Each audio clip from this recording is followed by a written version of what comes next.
सीतानाथ प्रमानंदे हरि हरि बोल बोल हरि हरि बोल बोल हरि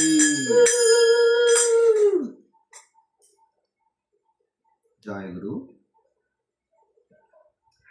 अज्ञान तिमिरान्धस्य ज्ञानाञ्जन शलाकया चक्षुन्मीलितं येन तस्मै श्री गुरुवे नमः।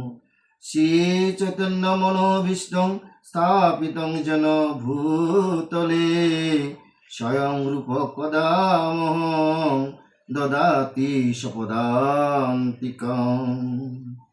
এই কৃষ্ণ করুণা সিন্ধু দীনবন্ধু জগৎ পতে গোপেশ গোপিকা কান্ত রাধাকান্ত নমস্তুতে।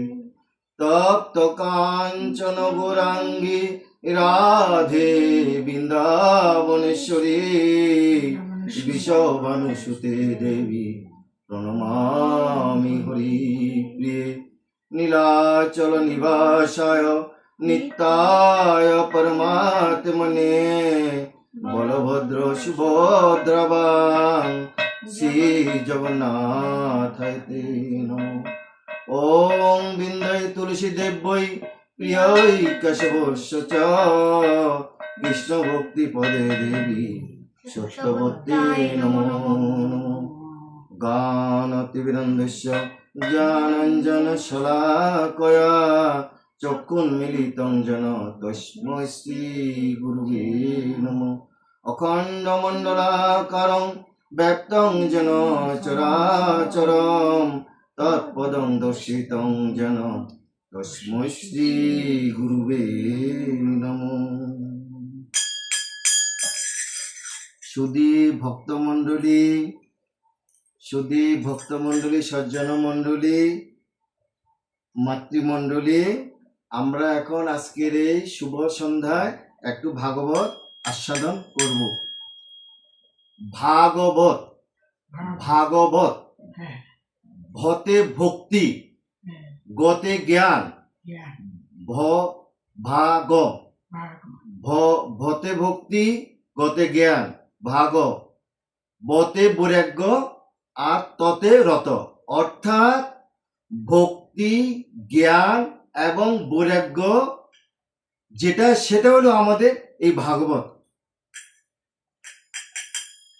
আর এখন আমরা আজকে এখানে কিছু আমাদের প্রাথমিক যে জিনিসগুলো, আজকে প্রাথমিকভাবে আমরা সে ধারণাগুলো আমরা আজকে অবগত হব। পূজা, পূজা অর্থ কি? পতে পুনরায়, আর বর্গীয় আকার, বর্গীয়তে জাগরণ, অর্থাৎ পুনরায় জাগরণ। পূজা অর্থ কি? যে শক্তি, যে ভিতরে যেই আমার চেতনা শক্তি আছে, শেষ চেতনা শক্তিকে জাগ্রত করার অর্থ হচ্ছে পূজা। পূজা ব্রাহ্মণ দিয়ে পূজা করাতে হয় এমন কোনো বিধান নাই। ব্রাহ্মণের কাজ করবে, কিন্তু আমি না খেয়ে আমার খাবার যদি আরেকজনের খায়, তাহলে সেখানে কি আমাদের পুষ্টিবর্ধন হবে? পুষ্টিবর্ধন হবে না। আমার ভিতরে যে শক্তি আছে, ওই শক্তিকে জাগ্রত করা অর্থ, যে চেতন করা অর্থ হচ্ছে পূজা। আমরা পূজা, তাহলে আমাদের পূজা আমাদেরকে করতে হবে। আর ভগবান শব্দের অর্থ কি?